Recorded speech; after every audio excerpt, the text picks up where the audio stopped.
भाजपा से बजट चर्चा के ऊपर नॉर्थ ईस्ट से एक छोटा राज्य से मैं संसद के नाते चुन के आया हूँ। सिर्फ 2 ही एमपी है और सबसे छोटा राज्य है सिक्किम के बाद। और आज मुझे बोलने का मौका दिया गया इस बजट के ऊपर। मैं इसलिए हमारे दल के सबसे बड़े नेता, देश के यशस्वी प्रधानमंत्री आदरणीय नरेंद्र भाई मोदी जी का आभार प्रकट करता हूं और साथ ही साथ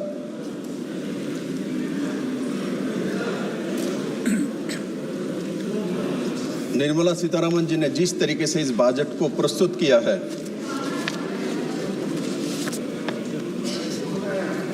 मैं इसका सराहना करता हूं और इसके समर्थन में खड़ा हुआ हूं।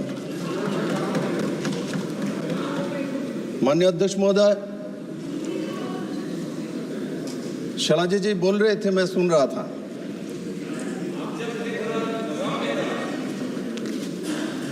नरेंद्र भाई मोदी जी ने 2014 से प्रधानमंत्री के नाते काम शुरू किया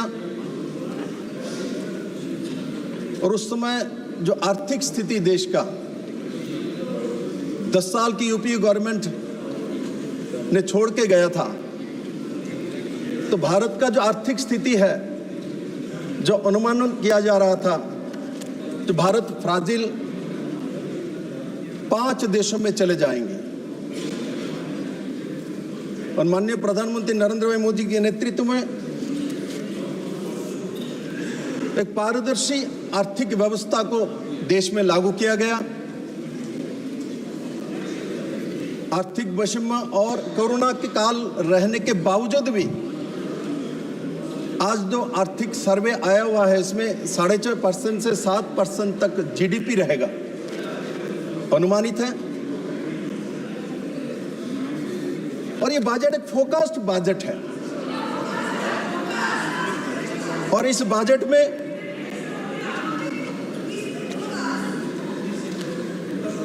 लगभग 48 लाख करोड़ का बजट पेश किया गया है। 2023-24 से लगभग 18.2% कैपिटल एक्सपेंडिचर इसमें ज्यादा है। जब कैपिटल एक्सपेंडिचर बढ़ाया जाता है, इसका मतलब इंफ्रास्ट्रक्चर और जॉब अपॉर्चुनिटी बढ़ता है और साथ साथ जो हमारे फेडरलिज्म के बारे में, स्टेट के बारे में बताया जाता है। मैं निर्मला सीतारमण जी को धन्यवाद देता हूं। आपने ऐसा बजट पेश किया जिसमें 4,82,000 करोड़ रुपए सभी राज्यों को शेयर ज्यादा जाएगी इस बजट से। इसलिए जो शैलजा जी ने 2 राज्य के बारे में बात कर रहे, तो हो सकता है कांग्रेस के खाते में बिहार और आंध्र प्रदेश नहीं है। हमारे खाते में ये दोनों भी है, बाकी सब भी है। इसलिए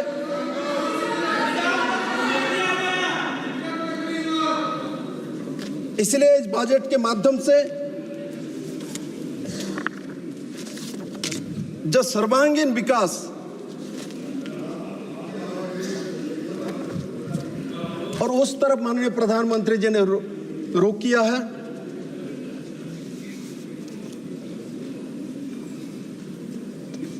दो 2013-14 के बजट जो 16 लाख करोड़ के आसपास होती थी, कांग्रेस के लास्ट जो बजट है, और आज वो 48 लाख करोड़ में पहुंचा हुआ है।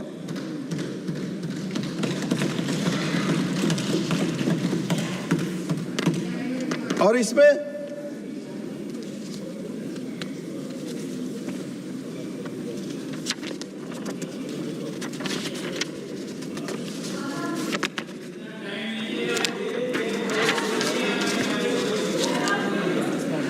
5 साल में, इसमें 5 साल में 4.1 करोड़ युवाओं को रोजगार, कौशल और अवसर पर मुहैया कराया जाएगा। अभी रोजगार के बारे में बात हो रहा था, मैं आता हूं, और इसमें देश के जो 500 टॉप जो कंपनीज है जो रोजगार सृजन कर सकता है, इस 500 कंपनियों में पोर्टल के माध्यम से एप्लीकेशन लेके 1 करोड़ युवाओं को इंटर्नशिप का मौका दिया जाएगा।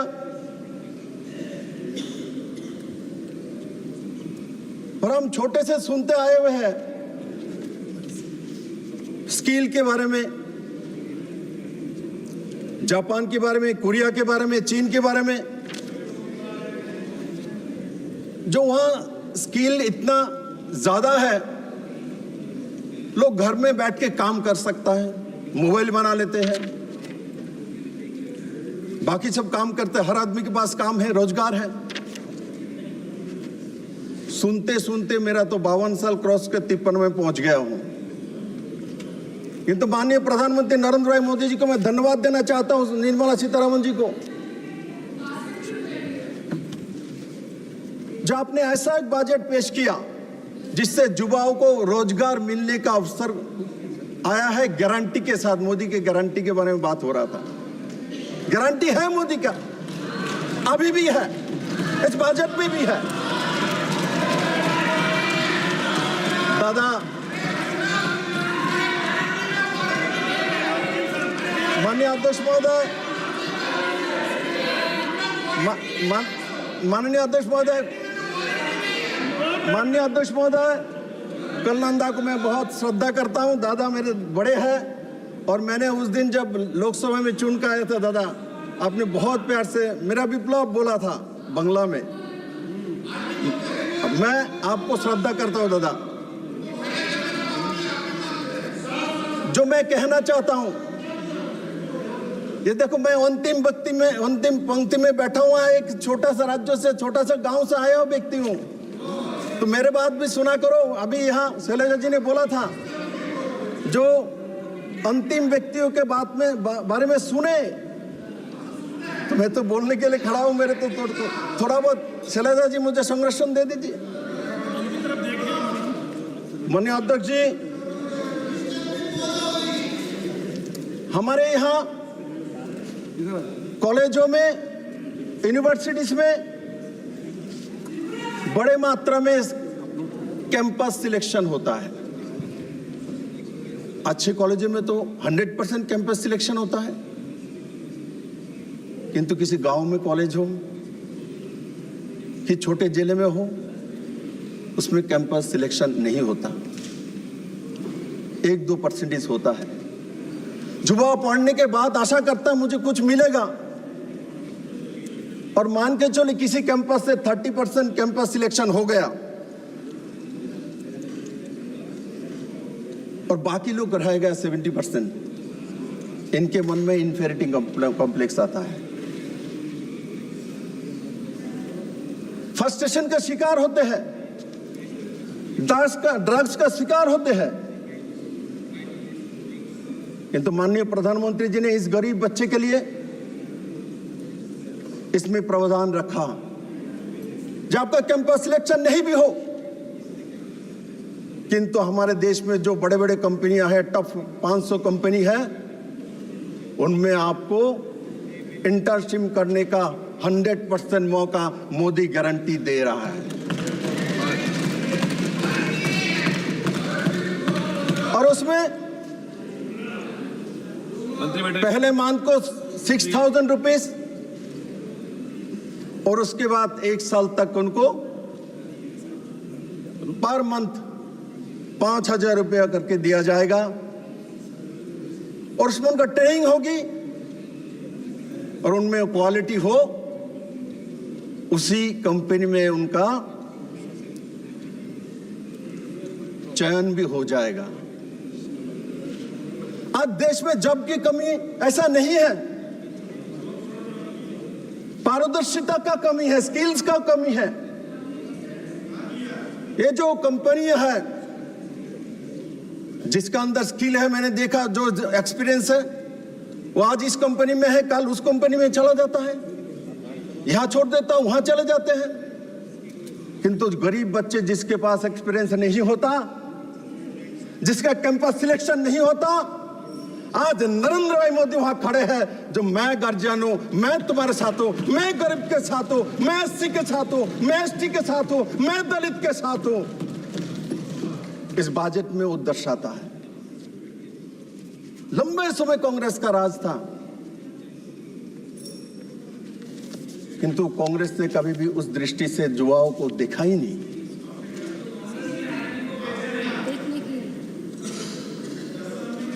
माननीय अध्यक्ष महोदय,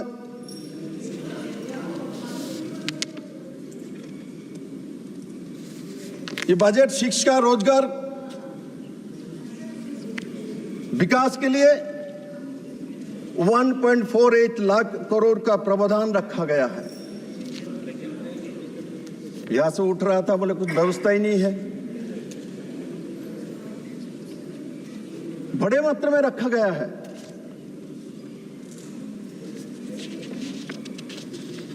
महोदय,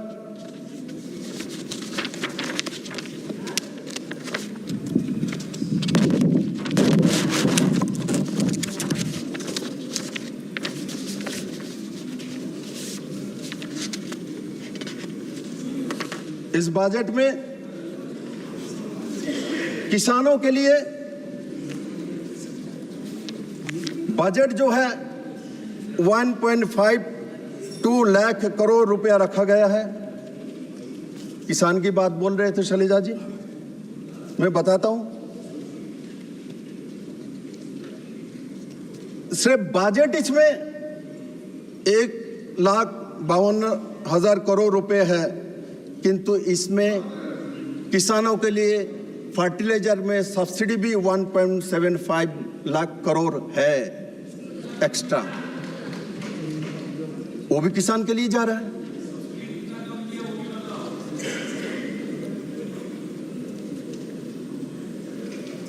और महोदय, माननीय प्रधानमंत्री नरेंद्र भाई मोदी के नेतृत्व में पिछले 10 साल में 2014 से 2023 तक लगभग 14 लाख करोड़ एमएसपी में दिया गया है। 14 लाख करोड़ एमएसपी में दिया गया है। और शैलजा जी जिस हरियाणा के बारे में बात कर रही थी, आपके हरियाणा में सबसे ज्यादा भारतीय जनता पार्टी के सरकार एमएसपी दिया जाता है किसान को। आपने एयरपोर्ट के बारे में बोला, हिसार में एयरपोर्ट तैयार हो चुकी है, आप वहां से चढ़ सकते हैं।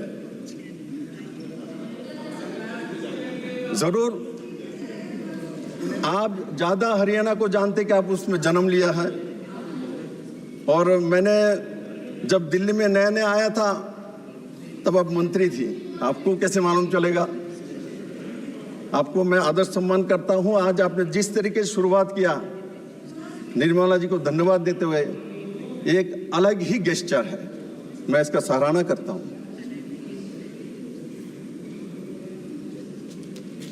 अध्यक्ष महोदय,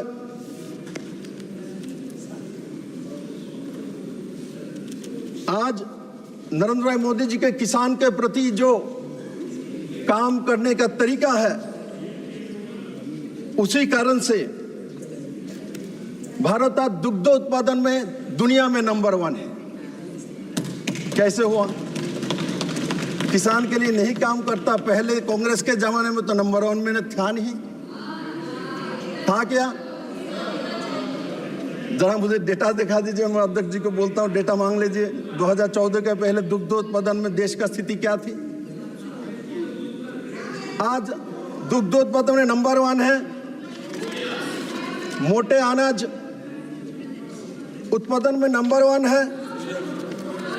चावल और गेहूं उत्पादन में नंबर 2 है। तो मोदी जी ने काम नहीं किया किसानों के लिए। ये जो खेती में फलन कहां से आता है? पाकिस्तान से तो नहीं आता होगा। और हरियाणा में एक बात बताओ, ये बंगाल और बंगाल में महिला सदस्यों का क्या है आपका? ये सौजा टोक रही है आपको बंगाल में। बंगाल वाले सौजा क्यों टोक रहे हैं? बंगाल वाले टोक नहीं रहे। बंगाल वाले मैं तो बंगाल में जवाब दे दो इनको ना।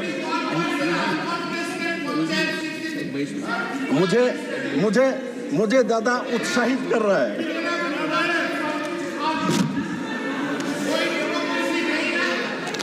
प्लीज इनको बंगाल की भाषा में जवाब दे दो। दे देंगे।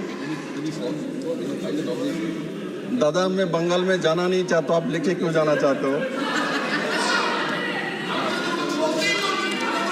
दादा बोल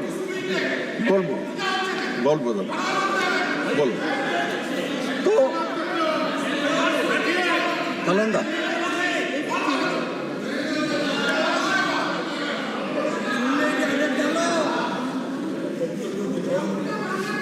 महोदय, नरेंद्र भाई मोदी ऐसा एक प्रधानमंत्री है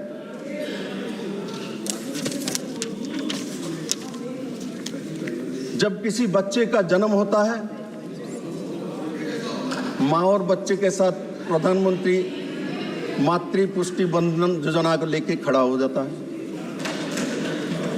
और जन्म के बाद उस माँ के लिए, बच्चे के लिए उज्ज्वला योजना के माध्यम से गैस के चूल्हा फ्री में, सौभाग्य योजना के माध्यम से गरीब लोगों को बिजली फ्री, प्रधानमंत्री आवास योजना के माध्यम से घर फ्री, प्रधानमंत्री शौचालय योजना के माध्यम से शौचालय फ्री। तबीयत खराब हो तो आयुष्मान भारत योजना के माध्यम से 5 लाख का इंश्योरेंस, हेल्थ इंश्योरेंस, दुनिया के सबसे बड़ा हेल्थ इंश्योरेंस नरेंद्र भाई मोदी लेके आए हैं। और घर से निकलना है तो अटल जी ने इसको शुरुआत किया था, प्रधानमंत्री सड़क योजना के माध्यम से अपने घर से पक्के रास्ते में चल सकता है। साथ साथ घर में पानी का व्यवस्था, जल जीवन मिशन के माध्यम से हर घर में पानी का मुफ्त पहुंचाने की व्यवस्था प्रधानमंत्री जी ने किया। खाने के लिए गैस के चूल्हा में कुछ होना चाहिए, उसके लिए फ्री मुफ्त राशन 80 करोड़ लोगों को दिया जा रहा है, अगले 5 साल तक चलेगा। तो मैं कहना चाहता हूं माननीय अध्यक्ष महोदय, जन्म के समय भी मोदी जी है, खाना पकाते समय मोदी जी है, घर में रहने का व्यवस्था भी मोदी जी है, रास्ते में चलने के लिए मोदी जी है, नेशनल हाईवे के स्पीड में बनाने के लिए मोदी जी है। और उसका परिणाम आज 25 करोड़ फैमिली देश का गरीबी रेखा से ऊपर उठ के मध्यम वर्ग में पहुंच गया है।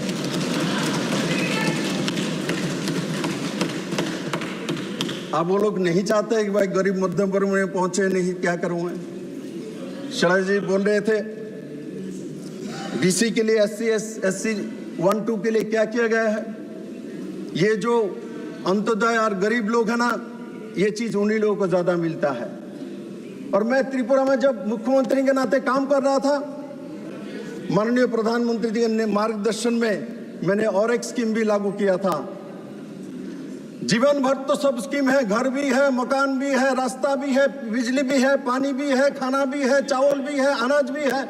और उसके साथ मरने के बाद अंत्योदय परिवार का किसी सदस्य का त्रिपुरा में मृत्यु हो जाता है, अंतिम संस्कार के लिए 2000 रुपया सरकार देता है मोदी जी के नेतृत्व में। और मरने के बाद भी उसमें अपने आत्मीय परिजन के लिए स्मृति वन मैंने बनाया, वहां अपने पिताजी माताजी के नाम से स्मशान में एक पेड़ पौधे लगा दीजिए।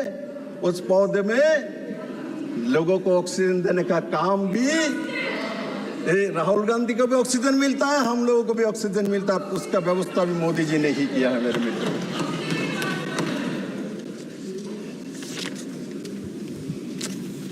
माननीय अध्यक्ष महोदय, शैलजा जी महिला है, हमारे वित्त मंत्री भी महिला है, इंदिरा गांधी महिला प्रधानमंत्री, और उसके बाद सोनिया जी यूपी के 10 साल सरकार में यूपीए के चेयरमैन।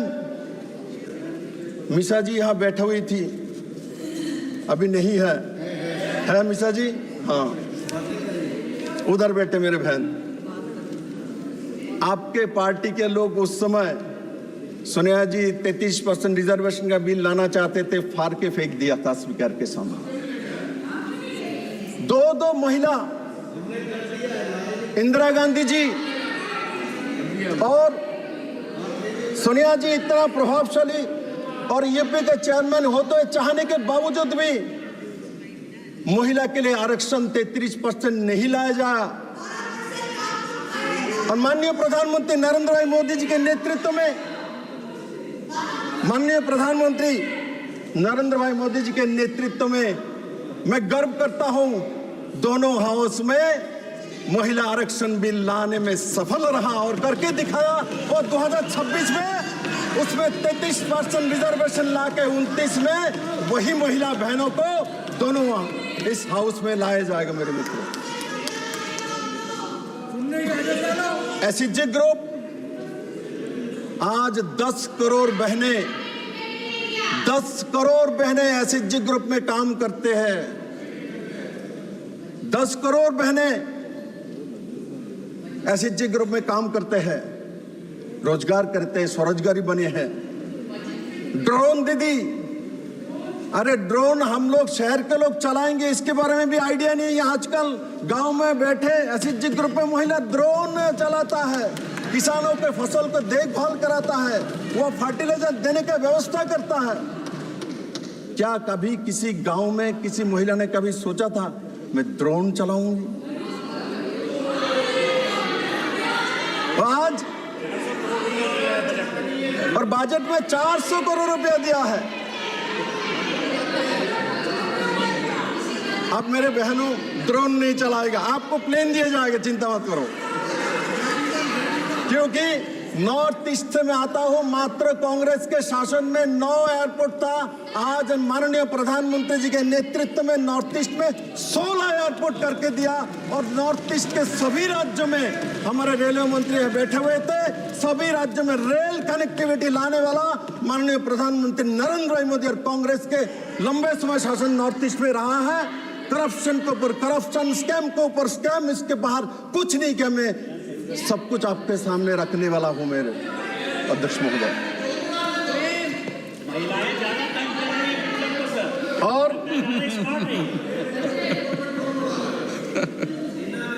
इस बजट में 3 लाख करोड़, 3 लाख करोड़, दादा बोलছি তো, दादा बोलले बांग्लाते बोलो,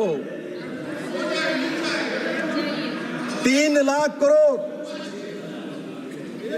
3 लाख करोड़ रुपए के प्रावधान महिला के लिए और उनके स्कीम के लिए इस बजट में रखा गया है। इसका मतलब किसान के लिए भी है, महिला के लिए भी है, युवा के लिए भी है और हमारे आम जनता के लिए भी है।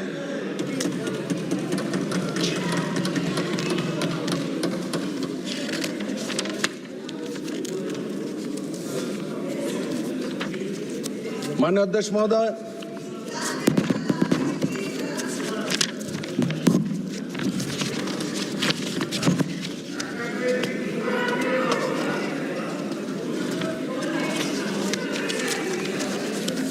माननीय अध्यक्ष महोदय, यहां संविधान की बात उठता है। संविधान लेके शपथ ग्रहण करना पड़ता है। 70 बार कांग्रेस में देश में 356 लगा के इस संविधान का हत्या किया हुआ है।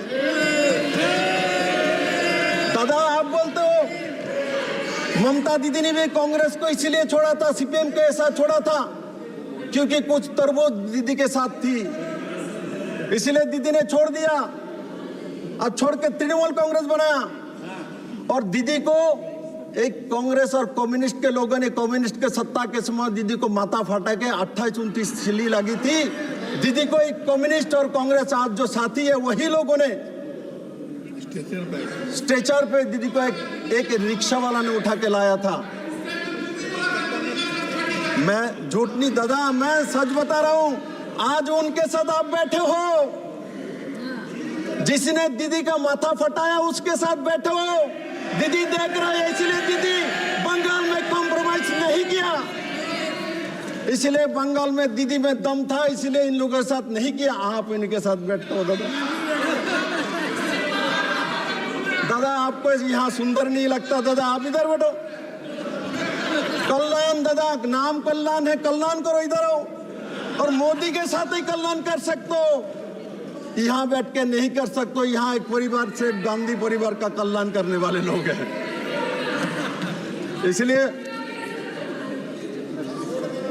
इसलिए मैं जिस स्टेट से आता हूं, त्रिपुरा, सुन लो माननीय अध्यक्ष महोदय, मैं जिस स्टेट से आता हूं उसमें भी एक बार मिडिल में कम्युनिस्ट के, मिडिल में कांग्रेस के सरकार आई थी। अपने ही सरकार राष्ट्रपति शासन जारी करके कांग्रेस ने वहां सीपीएम को बैठाया अपना मित्रता रखने के लिए, और वहां मेरे छोटा सा स्टेट में राष्ट्रपति शासन लागू किया और बैठा दिया सीपीएम को। ये काम क्या है माननीय अध्यक्ष महोदय? मनमोहन सिंह जी 10 साल तक देश के प्रधानमंत्री रहे हैं, 10 साल तक प्रधानमंत्री रहे हैं, और इस 10 साल में असम से राज्यसभा एमपी रहे वो। गोगोई जी यहाँ बैठे हुए, असम से ही राज्यसभा एमपी रहे प्रधानमंत्री मनमोहन सिंह 10 साल, किंतु नॉर्थ ईस्ट में एक बार भी नहीं गए। मेरे स्टेट में तो मैंने फोटो भी नहीं देखा उनका। और प्रधानमंत्री नरेंद्र भाई मोदी अब तक नॉर्थ ईस्ट में 90 बार जा चुके हैं। मंत्री परिषद तो बैठे हुए 700 बार नॉर्थ ईस्ट में प्रवास किया है। और आज नॉर्थ ईस्ट के राज्य 85% ज्यादा कृषि जो उत्पाद को एक्सपोर्ट करता है। मेरे में अध्यक्ष महोदय,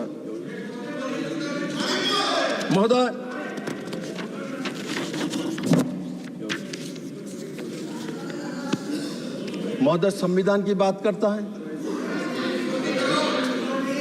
75 में इमरजेंसी लगाने वाला कौन है? इमरजेंसी कौन लगाया था? किस लिए लगाया था? देश में इमरजेंसी कब लगता है? जब देश में कोई खरा होता है, देश में कोई डिजास्टर होता है, कोई युद्ध होता है। किंतु 75 में क्यों इमरजेंसी लगा? किस कारण से लगा? एक व्यक्तिगत, एक परिवार, एक व्यक्ति के लिए इमरजेंसी लगा देगा। भारत जैसा गणतंत्र का हत्या करने वाले संविधान लेकर घूमता है, संविधान लेकर घूमता है। इस देश को इमरजेंसी, एक परिवार के लिए, एक इंदिरा गांधी के लिए इमरजेंसी लगाया गया। देश में युद्ध नहीं था, देश में खरा नहीं था, फ्लड नहीं थी। वो लोग बोलता है संविधान की बात। बाबा साहब आम्बेडकर को इलेक्शन में हराने का काम किया है कांग्रेस ने, हाउस में जाने नहीं दिया। और माननीय प्रधानमंत्री नरेंद्र भाई मोदी जी को मैं सैल्यूट करता हूं कि आपने पंच तीर्थ बना के इनको जवाब दिया जो हम सबके साथ है।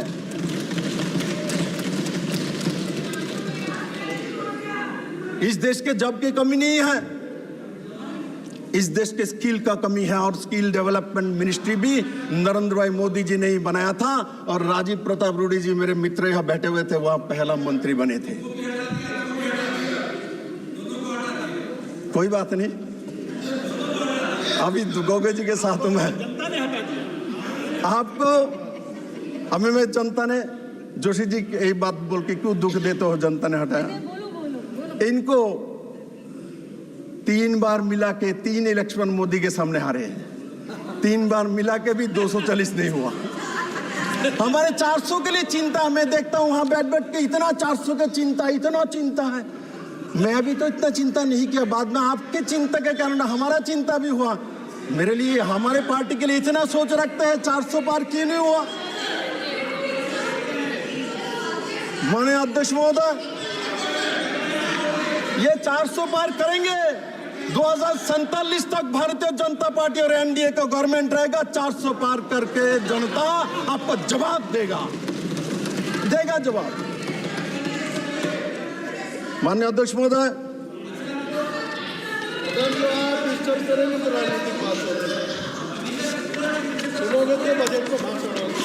माननीय अध्यक्ष महोदय, त्रिपुरा का मैं सीएम रहा हूं। मेरे बात गोगोई जी, मैं एक बात, माननीय अध्यक्ष जी, मैं उस पार्टी से बिलोंग करता हूं। मैं आपसे आग्रह करूंगा, आप बैठे बैठे कोई व्यक्ति अगर कुछ बोले तो उसका जवाब मत दो। माननीय अध्यक्ष महोदय, मैं ये बताना चाहता हूं, जब मैं जिस पार्टी से आता हूं, भारतीय जनता पार्टी, उस पार्टी ने मुझे 8 साल मेरे पॉलिटिकल करियर है, उसमें से मुझे प्रदेश अध्यक्ष बनाया, एमएलए बनाया, चीफ मिनिस्टर बनाया। किसको स्पष्टीकरण दे रहे हो आप? मैं इसीलिए देता हूं। इनको स्पष्टीकरण मत दो। चलो आप बजट में बोल लो आप तो। इसलिए माननीय अध्यक्ष महोदय,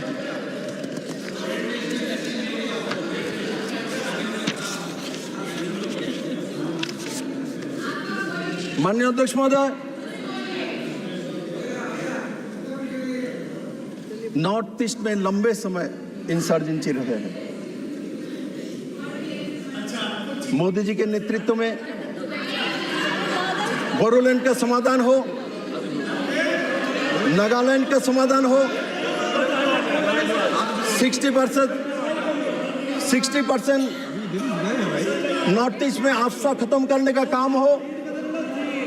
और माननीय अध्यक्ष महोदय, आपको जानने के बाद बहुत दुख होगा, मेरे राज्य त्रिपुरा में अपने ही देश के जो जनजाति है, मिजोरम से डिस्प्लेस होकर 1998 में त्रिपुरा में रिफ्यूजी जैसा 23 साल रहे हैं। कांग्रेस और कम्युनिस्ट के सरकार रहे, केंद्र में मिलीजुली सरकार रहे हैं। एसटी एससी की बात करता है, रिफ्यूजी कैंप पे 23 साल रहना पड़ा 36,000 फैमिली को। इनको ना पढ़ाई का ना वोटाधिकार, कुछ भी नहीं था। जनजाति है, एसटी है, गरीब है, और इनको हक दिलाने का काम, स्थायी रूप से त्रिपुरा में रहने का काम आदरणीय प्रधानमंत्री नरेंद्र भाई मोदी जी ने 600-700 करोड़ रुपए के पैकेज देके किया है। मेरे मित्रों, अध्यक्ष जी, ये कोई छोटी बात नहीं है। 23 साल तक अपने देश में कोई रिफ्यूजी बन के रहता है? क्या कर रहे थे केंद्र में सरकार? त्रिपुरा में कम्युनिस्ट के सरकार, इनके एक समय 5 साल में मिलीजुली सरकार थे, सपोर्ट था। किंतु इस जनजाति के लिए, ये एसटी समाज के लिए काम नहीं किया गया है। त्रिपुरा में लंबे समय इंसर्जेंसी थे। एनएलएफटी को सरेंडर करने का पद्धति अमित भाई शाह गृह मंत्री जी ने करवाया। इसलिए नॉर्थ ईस्ट की बात हो और पूरे देश की बात हो,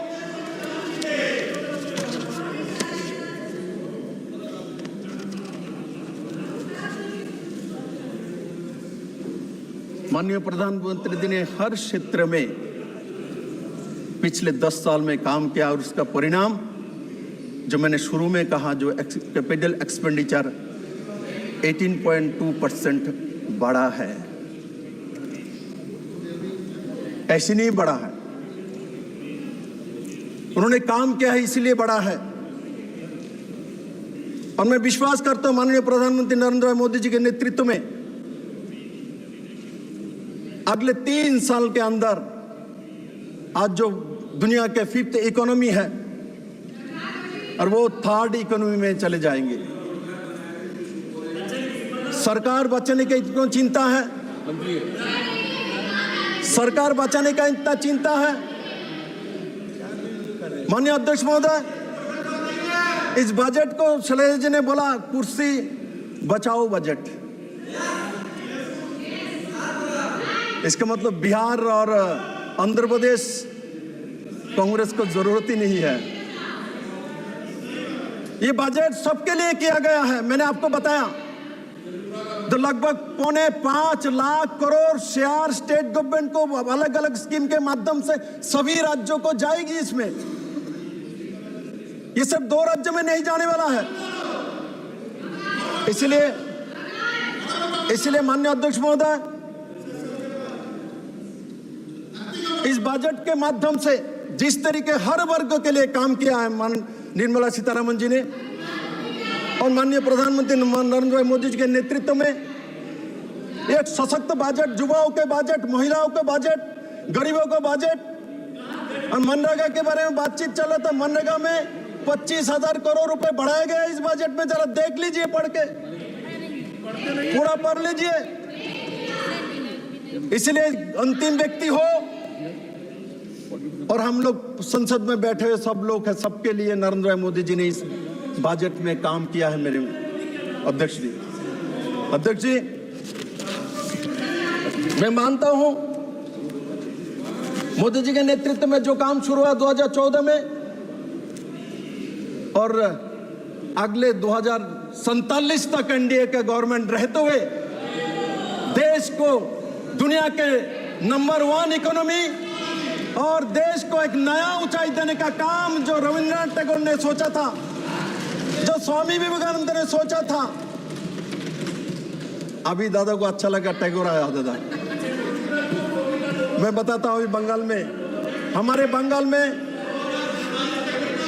सतीदाह प्रथा का माननीय सदस्य प्लीज, बंगाल में माननीय सदस्य मीसा जी, आप सदन की नेता, भाषण दे लेना। बैठे बैठे टिप्पणी बहुत कर रही हो आज, भाषण में नाम नहीं देती हो अपना। माननीय अध्यक्ष महोदय, मैं आज एक बात आपको बताना चाहता हूं। की जवाब नहीं देंगे। मैं आपको एक बात बताना चाहता हूं।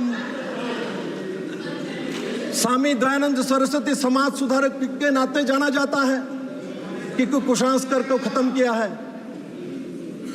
ईश्वर चंद्र विद्यासागर को विधवा विवाह के लिए जाना जाता है समाज सुधारक के नाते। राजा राममोहन को जाना जाता है समाज सुधारक के नाते, क्योंकि सतीदाह प्रथा रद्द किया है। मैं आज माननीय प्रधानमंत्री से आर्थिक सुधार नहीं किया, समाज सुधारक के नाते भी काम किया। उन्होंने भी 3 तलाक खत्म करके समाज को सुधार के रख दिया मेरे लिए। इसलिए माननीय प्रधानमंत्री से आर्थिक सुधार नहीं किया, माननीय प्रधानमंत्री जी ने समाज सुधारक के नाते भी काम करके इस देश के समाज को सुरक्षित रख के दिखाया। स्वच्छ भारत की बात, शैलजा दीदी स्वच्छ भारत की बात कर। स्वच्छ भारत, इस स्वच्छ भारत के कारण से आज हम भारत के लोगों का एक स्वभाव बदला है। मैं भी छोटा रहे तो बस से जाता था तो बिस्किट खाया तो बाहर ही फेंकना जरूरी, महाशिक्षा दे, बाहर फेंको, बस में मत रखो। आज मैं जब देखता हूं कोई बच्चे गाड़ी में जाता है, रास्ते में चलता है तो कुछ भी रास्ते में नहीं फेंकता है। और नरेंद्र भाई मोदी जी के स्वच्छ भारत मानसिकता कारण से पूरे समाज में परिवर्तन हुआ है। और साथ ही साथ स्वच्छ भारत वही नहीं है, डिजिटाइजेशन है। स्वच्छ भारत के माध्यम से करप्शन को खत्म किया है और करते रहेंगे नरेंद्र भाई मोदी, और उससे बड़े मात्रा में भारत के लोगों को लाभ हुआ है। स्वच्छ भारत से झाड़ू मारना नहीं, स्वच्छ भारत करप्शन को खत्म करना है। और नरेंद्र भाई मोदी जी ने करप्शन खत्म करके एक नया आयाम कायम किया है। इसलिए माननीय अध्यक्ष महोदय, मैं इस बजट को सपोर्ट करता हूं, समर्थन करता हूं और इतना बेहतरीन बजट के लिए माननीय प्रधानमंत्री और निर्मला सीतारमण जी को बहुत बहुत धन्यवाद देता हूं। आप सबको भी धन्यवाद।